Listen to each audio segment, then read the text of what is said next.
Israel के प्रधानमंत्री Benjamin Netanyahu का बहुत बड़ा ऐलान। युद्ध का दूसरा चरण शुरू हो गया है। नेतन्याहू ने कहा, यह हमारी जिंदगी का मिशन है, यह आजादी की दूसरी लड़ाई है। बेंजामिन नेतन्याहू की तरफ से बड़ा ऐलान किया गया। जो होगा वो दुनिया ने सोचा नहीं है, यह तक कहा गया।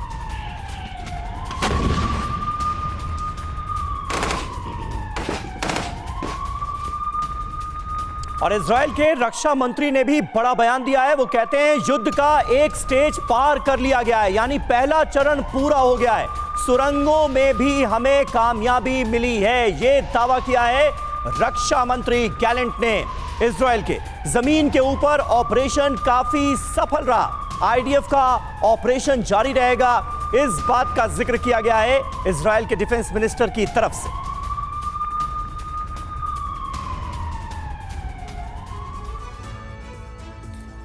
और चलिए अब आपको बताते हैं कि युद्ध के दूसरे चरण यानी कि सेकेंड फेज में इजराइल क्या कर सकता है। यह आप देखिए, यह पूरा एक्शन बेहद आक्रामक और भीषण होने वाला है। हम आपको बताएंगे कि इसका असर क्या होगा, यह जानना आपके लिए जरूरी। तो आप देखिए आक्रामक कैसे होगा, बमबारी होगी, यह कहा गया है। भीषण तबाही मचेगी और इससे क्या होगा, गाजा पूरी तरह से समतल हो जाएगा। जो जानकारी इजराइल के रक्षा मंत्री की तरफ से कही गई है, आक्रामक कैसे होगा, जो जमीनी हमले हैं वो और भी ज्यादा तेज किए जाएंगे। हमने देखा कि कैसे जो ग्राउंड इन्वेजन है वो शुरू हो गया है। भीषण रक्तपात मचेगा गाजा पट्टी में। और क्या होगा, गाजा पूरी तरह से फ्लैटन कर दिया जाएगा, गाजा पूरी तरह से कब्रिस्तान में तब्दील हो जाएगा। इसके साथ साथ जो हवाई हमले हैं वो भी आईडीएफ की तरफ से बहुत तेज कर दिए गए हैं। ग्राउंड ऑपरेशन के साथ साथ एयर स्ट्राइक हम देख पा रहे हैं और साथ ही साथ भीषण विध्वंस इससे गाजा में मचा हुआ। इसका असर क्या हो रहा है, आक्रामक और भीषण विध्वंस का। हमास की सुरंगें बर्बाद करना जो 500 किलोमीटर से ज्यादा के दायरे में गाजा में फैली हुई है। इसके साथ साथ ग्राउंड ऑपरेशन को और भी ज्यादा आक्रामक किया गया है, क्योंकि अंदर इजरायली डिफेंस फोर्स घुस चुकी है और भीषण विनाश इस वक्त गाजा पट्टी में हम देख पा रहे हैं। और इसका असर आप देख पा रहे हैं किस तरह चारों तरफ तबाही मची है। इसके साथ साथ इस वक्त इजरायली डिफेंस फोर्स जल वायु नभ से अटैक कर रही है। यह है सेकेंड फेज, जिसके बारे में खुद बेंजामिन नेतन्याहू ने बोला। और इससे महा तबाही मची हुई है गाजा में, संभल नहीं पाएगा हमास। बताया जा रहा है कि 40 से 50 हजार के आसपास लड़ाके हैं, लेकिन सभी को खत्म करना। इसके अलावा तलाशी भी की जाएगी, लगातार रेड मारी जा रही हमास के ठिकानों पर। रक्तपात, जो भीषण रक्तपात है वो हमास के लड़ाकों का हो रहा है। हमास के कमांडर मारे जा रहे हैं और इसका असर क्या हो रहा है आप देखिए। लड़ाकों पर शामत इस वक्त आई हुई है, एक के बाद एक तमाम जो कमांडर है वो मारे जा रहे हैं, जिसका असर जाहिर सी बात है कि साइकोलॉजिकल प्रेशर के तौर पर पड़ेगा। और हमारे साथ जो खास मेहमान जुड़े हुए हैं हम उनका रुख करना चाहेंगे। हमारे साथ सबसे पहले आपका परिचय करा दें। हमारे साथ संजय सोई सर मौजूद है, air marshal Rajesh Kumar sir as a defence expert हमारे साथ मौजूद है, major general Sanjay Soi sir as a defence expert हमारे साथ मौजूद हैं, और Qamar Agha sir as a foreign expert हमारे साथ मौजूद हैं। और इसके अलावा दीपक वोरा सर पूर्व राजदूत इस वक्त हमारे साथ मौजूद हैं। और सबसे पहले मैं संजय सोई सर आपके पास आता और 60 सेकेंड में मैं आपसे समझना चाहूंगा, जिस सेकेंड फेज का जिक्र किया जा रहा है जो गाजा में शुरू हो गया, इसके मायने क्या है। क्या सेकेंड फेज के बाद वो मिशन अचीव कर पाएंगे नेतन्याहू, जिसके बारे में कहा गया कि पूरी तरह से हमास का खात्मा होगा?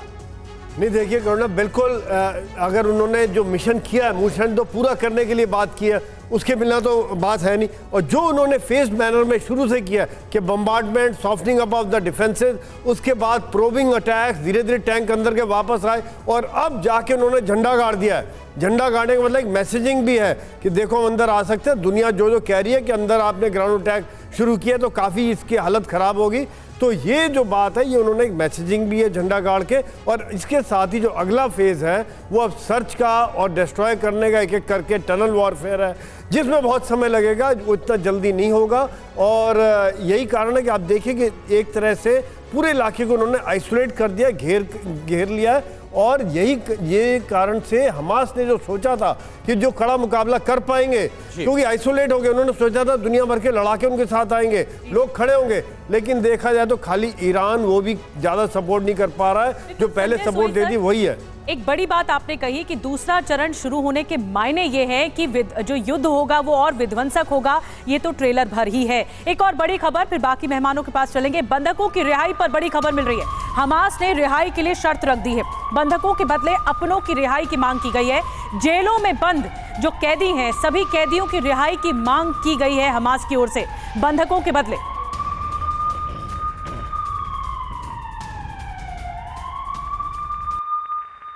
और इस बीच बड़ी खबर यह आ रही है कि आईडीएफ ने बंधकों के परिजनों से बात की है। 230 बंधक परिवारों से बात की गई है। इजरायली डिफेंस फोर्सेस ने बंधकों के परिवारों से बात करके उन्हें भरोसा दिलाने की कोशिश की है कि उन्हें छुड़वाने की कोशिश की जा रही है। गाजा पट्टी में बंधकों के होने की खबर है। बंधकों का आंकड़ा भी अभी साफ नहीं है। बंधकों की संख्या ज्यादा भी हो सकती है, यह कहा गया है आईडीएफ की तरफ से। 4 बंधकों को अब तक हमास की तरफ से रिहा किया जा चुका है, लेकिन हमास ने यह भी कहा है कि जो इजरायली फोर्स हमले कर रही है, गाजा को निशाना बना रही है, उसमें 50 बंधकों की जान जा चुकी है। और आईडीएफ से बातचीत के बाद बंधकों के परिजनों ने बंधकों को जल्द छुड़ाने की अब सरकार से मांग कर दी है। बंधकों की वापसी पर नेतन्याहू जवाब दे, ये परिजन कह रहे हैं। बंधकों की जल्द वापसी कराए सरकार, ये परिजनों ने बड़ी मांग की है और ये कहा है कि अब लगभग 20 दिन होने जा रहे हैं और सरकार इस पर पहल करे।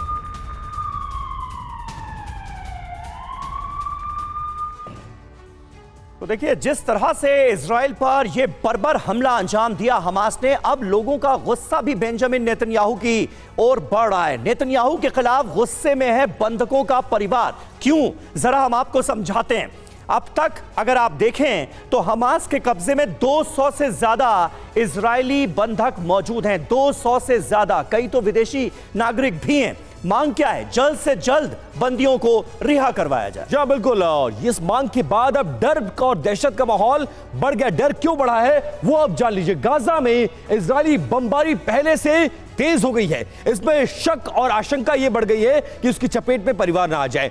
डर इसलिए भी है, बमबारी की चपेट में आ सकते हैं इजरायली बंधक, इसीलिए परिवार यह चाहता है कि सरकार जल्द से जल्द पहल करे। और चेतावनी क्या दी है समीर आपको बताएं। बिल्कुल, और इसकी एक वजह यह भी है विपिन कि हमास ये कह रहा है कि 50 बंधक तो इजराइल की तरफ से जो हमले हो रहे हैं उसमें मारे जा चुके हैं। पता नहीं ये सही है या गलत। चेतावनी क्या है? तेल अवीव को लेकर चेतावनी है, रिहाई नहीं तो सड़कों पर बड़े पैमाने पर प्रदर्शन शुरू हो जाएंगे, यह कहा गया है। हमास की शर्त, बंदियों के बदले कैदी रिहा करो, क्या इसे मान लिया जाए? ये परिवारों का कहना है कि इस शर्त को मान लेना चाहिए, क्योंकि सीधे सीधे यह कहा गया है हमास की तरफ से कि जो फिलिस्तीनी इजरायली जेलों में बंद हैं उन्हें रिहा करो, हम बंधकों को छोड़ देंगे। जो बंधकों का परिवार है वो ये कह रहा है कि यह शर्त मान ली जानी चाहिए। बहरहाल एक और अहम खबर है, बंधकों को लेकर बोले इजरायली पीएम नेतन्याहू, बंधकों की वापसी के लिए हमारे प्रयास, हमारी कोशिशें जारी हैं, हर विकल्प का हम इस्तेमाल करेंगे।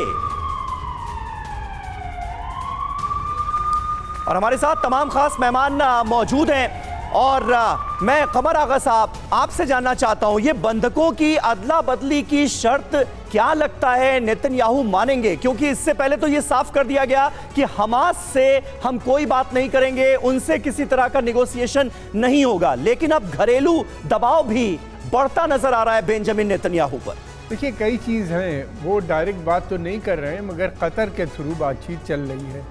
कतर ने कुछ बंधकों को रिहा भी करवाने में मदद की। जो अमेरिकन थे या कुछ बहुत सीनियर लोग थे वहाँ के, जिनको छुड़ाने में कतर कामयाब हो गया।